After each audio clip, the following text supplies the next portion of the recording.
நண்பர்களே நமஸ்காரம்.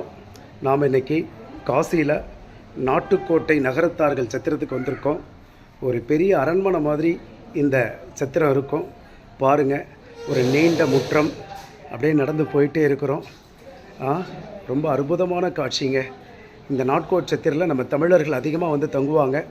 இங்கே தான் நகரேஸ்வர் கோவில் இருக்குது. இந்த கோவிலிருந்து தான் தினந்தோறும் விஸ்வநாதருக்கு ராக்கால பூஜைக்கு பிரசாத பொருள்லாம் எடுத்துகிட்டு போவாங்க. இப்போ பாருங்கள், இந்த இடத்துலேருந்து அப்படியே வலதுபுறம் பார்த்தோம்னா நகரேஸ்வர் கோயில். இதுதான் நகரேஸ்வர் கோவில். இந்த நகரேஸ்வர் கோவில் இந்த நாட்டுக்கோட்டை நகரத்தாருக்கு சொந்தமானது. தரிசனம் பண்ண போகிறோம். இதுதான் நகரேஸ்வர் கோவில்.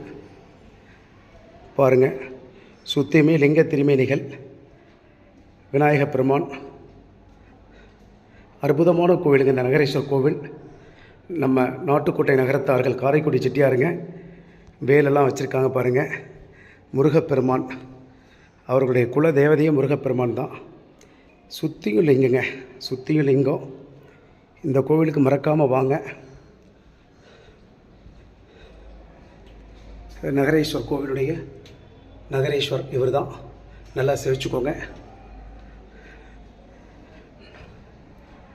இங்கே பாருங்கள், விசாலா நகரேஸ்வரி. அதே மாதிரியே இங்கே வந்து திருமேனி, பகவான் திருமேனி எல்லாம் இருக்குது. நல்லா தரிசனம் பண்ணிக்கோங்க. ரொம்ப சந்தோஷம். நமஸ்காரம்.